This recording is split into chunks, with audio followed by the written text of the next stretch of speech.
Hey, what's up, guys? Welcome to the channel. UFC 288, Aljamain Sterling versus Henry Cejudo is right around the corner, only a couple weeks away. And this video is going to be my top 3 reasons I hate UFC 288. And I know there's going to be somebody in the comments. Hate is such a strong word. Why not just use strongly dislike? Because these are reasons that I hate the card. These are legitimate gripes that I have with the card that I'm going to discuss in this video. I'm going to go from 3 to 1, 1 being the reason I most hate UFC 288.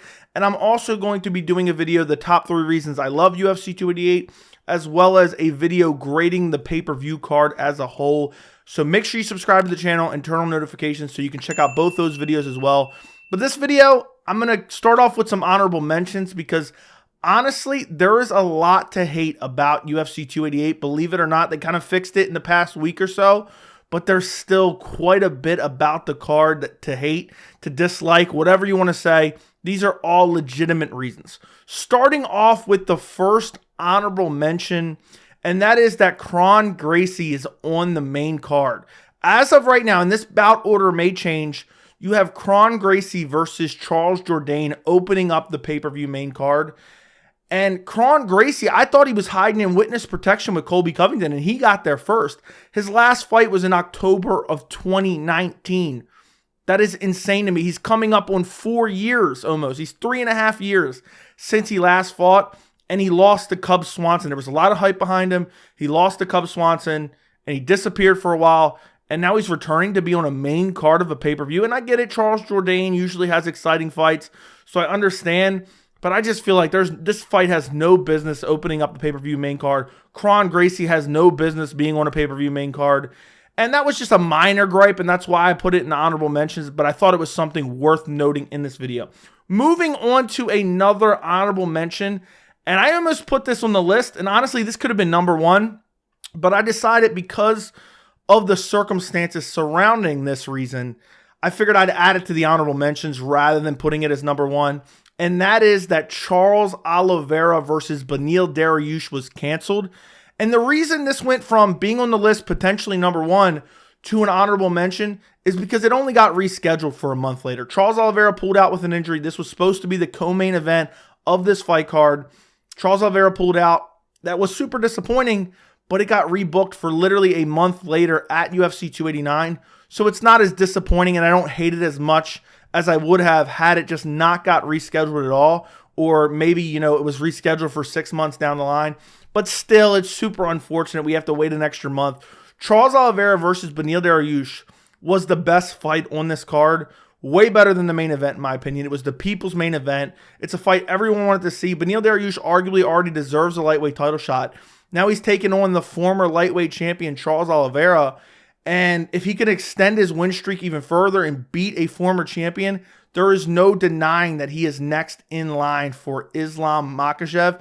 And for Oliveira, because Rafael Fiziev just lost, there's really not a clear-cut number 1 contender. Maybe Charles Oliveira could jump into that position by beating Beneil Dariush and maybe potentially get a rematch with Islam Makhachev. I don't think that's super likely, but also just on its surface level, this was a banger of a fight. There is no way that Charles Oliveira versus Beneil Dariush would be boring at all. I mean, Charles Oliveira, when's the last time he's been in a boring fight? He's never been in a boring fight.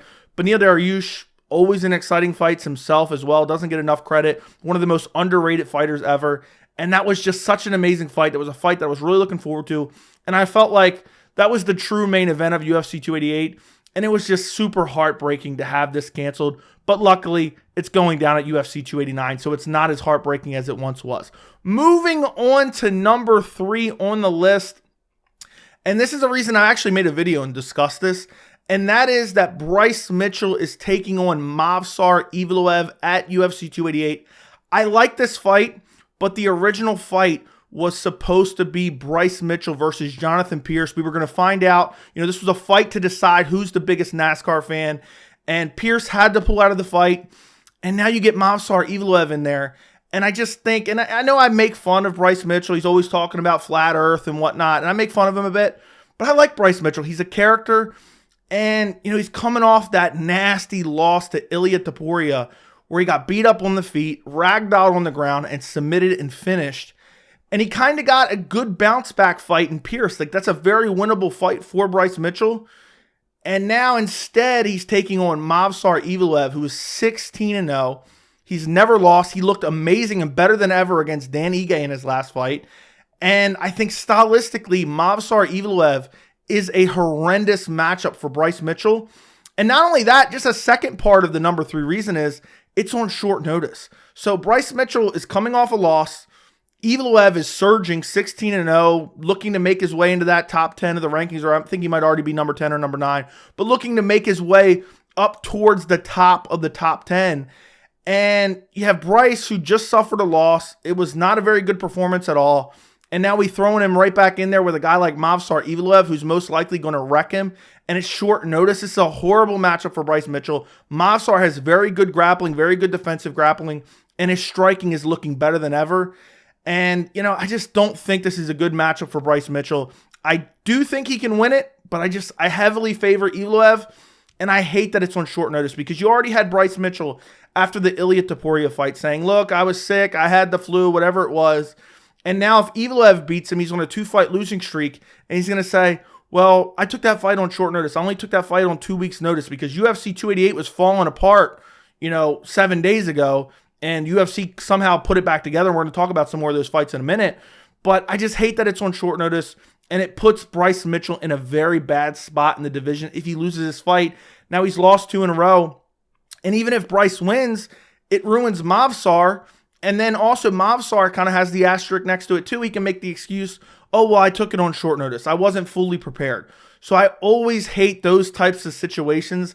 And this one, even though it makes the card better, even though it should be fun, even though Bryce Mitchell's a fun character in the UFC, I just think this is a matchup that really shouldn't have been made, but I understand why the UFC was doing it. They were scrambling to make fights on UFC 288, compelling fights that made people want to buy the pay-per-view. But I just think this is one of those ones where I don't think it's going to end up good for anyone. Because even if Evloev wins, I keep going through different scenarios. If Evloev wins and wins dominantly, Bryce Mitchell's going to say, well, I took, a different stylistic matchup on short notice, and that's why I lost, and they're going to discredit the Evloev win. So you can go in circles for days about this fight. I like the fight. I hate that it's on short notice, and I hate that Bryce Mitchell is taking on Evloev now rather than when Bryce Mitchell was undefeated. I think it was back in November, it was supposed to be Bryce Mitchell versus Movsar. Movsar had to pull out. Bryce Mitchell then got rescheduled a month later against Ilia Topuria, and we know what happened there. Okay, moving on to the number 2 reason that I hate UFC 288, and this is actually a very similar reason to number 3. And in the co-main event of UFC 288, we have Belal Muhammad versus Gilbert Burns. Absolutely love this fight. The UFC added it a couple days ago. Again, in the last week or so, they've completely rebuilt UFC 288.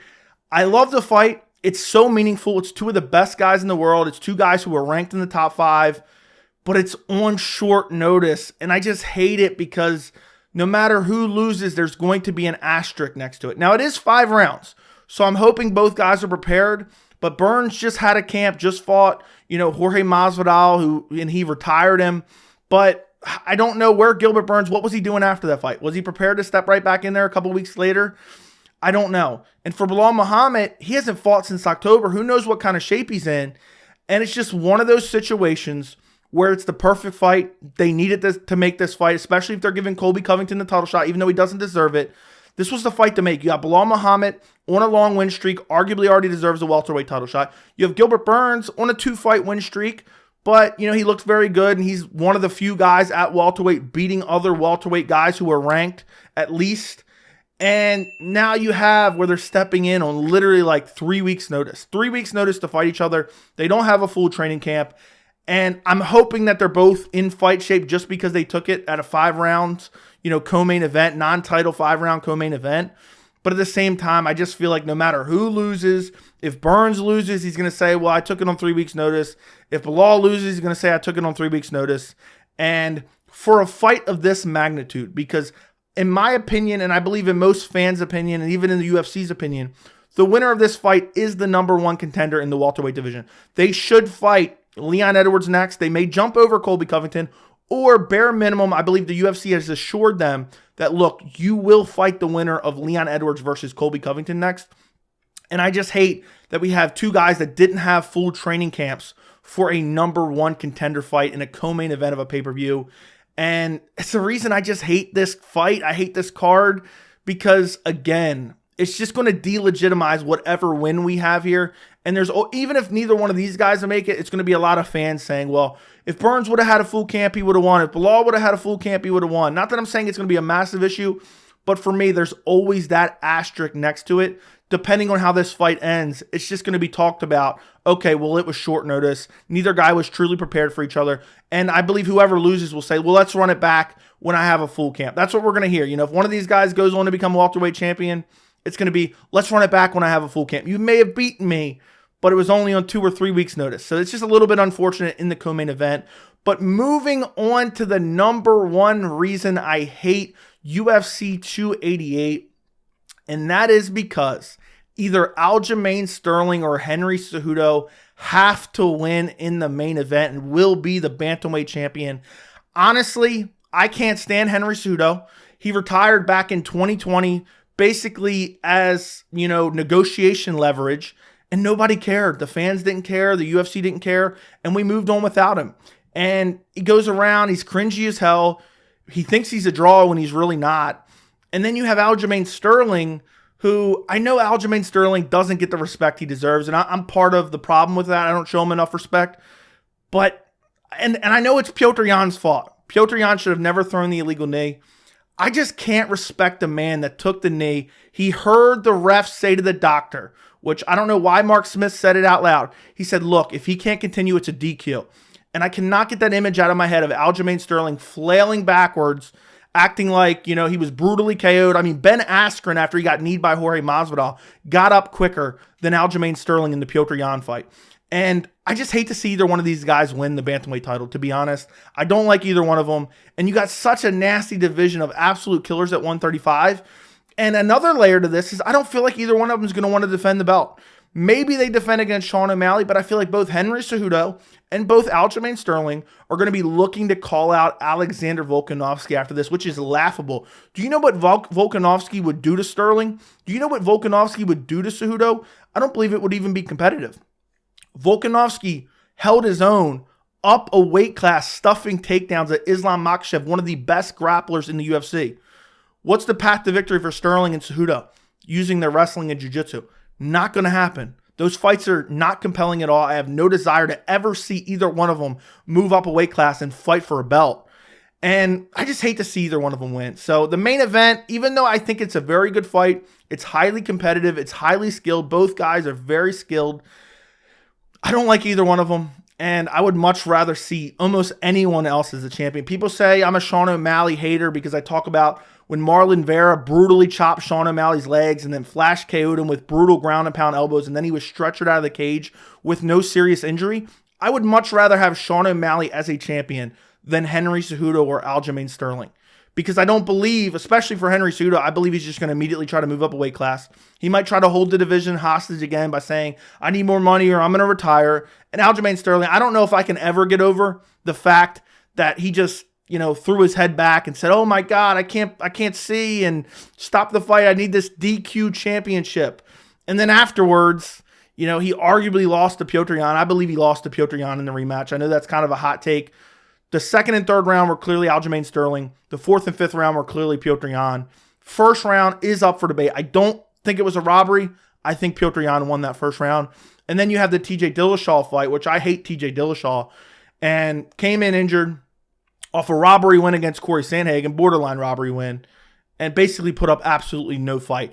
And now also, and to add another layer to this #1 reason, I think whoever wins this fight, they're going to start saying and calling themselves the GOAT of the bantamweight division, which honestly makes me want to vomit. I can't even fathom Henry Cejudo being the GOAT of the bantamweight division. No way, shape, or form. I mean, he beat Dominic Cruz, who came in, I believe, off like a 3-year layoff or a 2-year layoff, and Dominic Cruz took the fight on like 2 weeks' notice because the whole world was falling apart at that time. The fight before that, he was losing to Marlon Moraes, and then Marlon Moraes gassed, as he does, and got stopped in the third round. He has a win over TJ Dillashaw at flyweight. You know, that has no bearing on bantamweight. So he has 2 wins at bantamweight and one of them is not even legitimate. Henry Cejudo is not even close to the GOAT discussion at bantamweight at this point in time. Aljamain Sterling, you can make the argument. I don't feel like he's there either. I believe Dominic Cruz, especially as if you factor in the WEC career, is the GOAT of bantamweight right now. And I think both of these guys have a lot of work to do. But unfortunately, that's the main event we got for UFC 288. I'm still looking forward to the fight. I think it's a very good fight on paper. I can't wait to see it. Can't wait to see how it plays out. People always ask me which fighters you don't like. Not a big fan of Henry Cejudo, not a big fan of Aljamain Sterling, and I really don't want to see either one of them win at UFC 288 and then claim to be the GOAT of the bantamweight division and then say, I want to move up and fight Volkanovski and hold up the division, looking to fight for a second belt at featherweight, which they have no chance of winning. So let me know what you guys think about all these reasons down in the comments. Am I crazy? Did I miss anything about UFC 288? Is there any reasons that you hate UFC 288 that I didn't mention? Also, do me a favor, if you enjoyed the video, make sure to subscribe to the channel and turn on notifications. I would greatly appreciate it, and thank you so much for watching.